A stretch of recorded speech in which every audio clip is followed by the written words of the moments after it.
माघ महात्म्य 26वां अध्याय।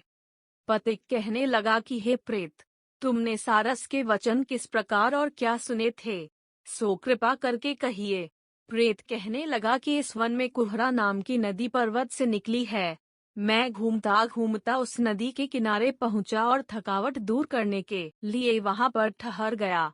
उसी समय लाल मुख और तीखे दांतों वाला एक बड़ा बंदर वृक्ष से उतरकर जल्दी से वहां पर आया जहां एक सारस सोया हुआ था।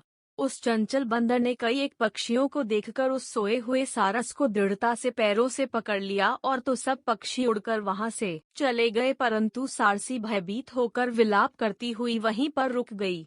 नींद के दूर होने तथा भय से नेत्र खोलकर सारस ने बंदर को देखा और मधुर वाणी से कहने लगा, हे बंदर, तुम बिना अपराध मुझको क्यों दुख देते हो?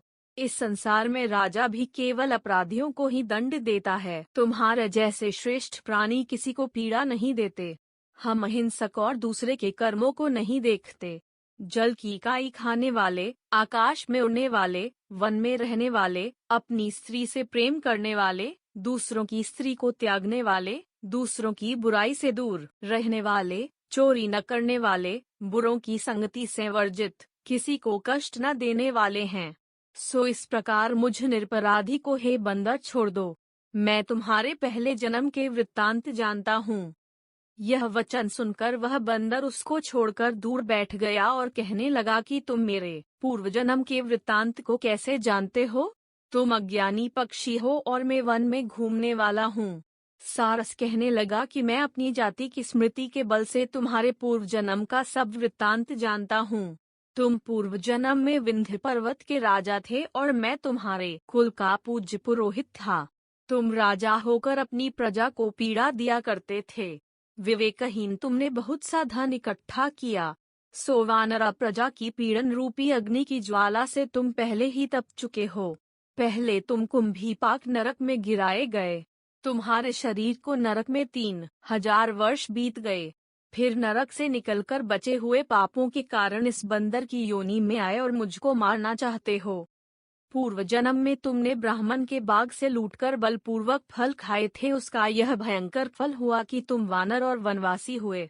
प्राणी अवश्यमेव अपने किए हुए कर्मों को भोगता है, इसको देवता भी नहीं हटा सकते। इस प्रकार में सारस का जन्म लेकर भी अज्ञान से मोहित नहीं हुआ।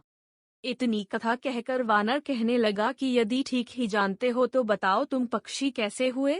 सारस कहने लगा कि मेरी दुर्गति का कारण भी सुनो। तुमने नर्मदा नदी के किनारे पर सूर्य ग्रहण के समय बहुत से ब्राह्मणों के निमित्त 100 ढेर अन्न के दान किए थे। मैंने पुरोहिताई के मद से थोड़ा सा ब्राह्मणों को दिया और बाकी सब मैं आप हर ले गया।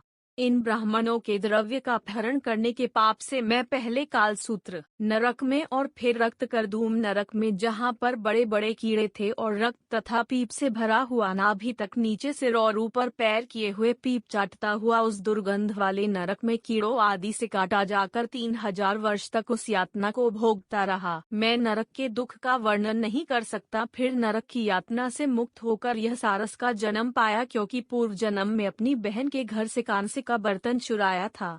इसको मैंने एक जुआरी को दिया, इसी से मैं सारस योनि में आया। यह मेरी स्त्री पिछले जन्म में ब्राह्मणी थी, इसने भी कांसे की चोरी की थी, इसी से यह मेरी स्त्री और सारसी हुई। यह सब मैंने तुमसे कर्म फल कहा। अब भविष्य की बात भी सुनो। अब मैं, तुम और यह मेरी स्त्री भी हंस होगे और कामरूप देश में सुख से निवास करेंगे। फिर इसके पश्चात गौर योनि में और फिर जाकर दुर्लभ मनुष्य योनि को प्राप्त होंगे। इसमें मनुष्य पाप और पुण्य दोनों ही कर सकता है। इस प्रकार शिव की माया से यह सारा जगत मोह को प्राप्त होता है। न केवल हम ही परंतु इस संसार के सभी जीव प्रवृत्ति मार्ग में फंसकर अच्छे और बुरे कर्म करते और उनका फल भोगते हैं। इसलिए सब प्राणियों को धर्म का सेवन करना चाहिए। देवता, असुर, मनुष्य, व्याघ्र, कीड़े मकोड़े सभी से कंटक रूपी मार्ग नहीं छूटता। केवल वेदांत जानने वाले योगी ही इस मार्ग से बच सकते हैं। इसी कारण बड़े बड़े महात्मा भी कर्म फल को टाल नहीं सकते। उपाय से तथा बुद्धि से कोई भी इसको नहीं बदल सकता। तुम पहले राजा थे, फिर नरक में गए, अब बंदर की योनि में वन में फिरते हो और फिर भी ऐसा ही जन्म पाओगे। ऐसा विचार कर आनंद पूर्वक और धैर्य धर कर विचरते हुए काल की प्रतीक्षा करो। तब वानर ने कहा कि पहले जन्म में मैं तुम्हारी पूजा करता था, अब तुम मुझको प्रणाम करते हो। तुम जाति के स्मरण से मेरे पूर्व जन्म के वृत्तांत को जानते हो। आनंद पूर्वक रहो, तुम्हारा कल्याण हो। तुम्हारे वचनों को सुनकर मैं मोहरहित होकर वन में विचरूंगा। प्रेत कहने लगा कि हे पथिक, मैंने नदी के तट पर बंदर और सारस का यह संवाद सुना, तब मुझको बोध हुआ और मोह तथा शोक का नाश हुआ।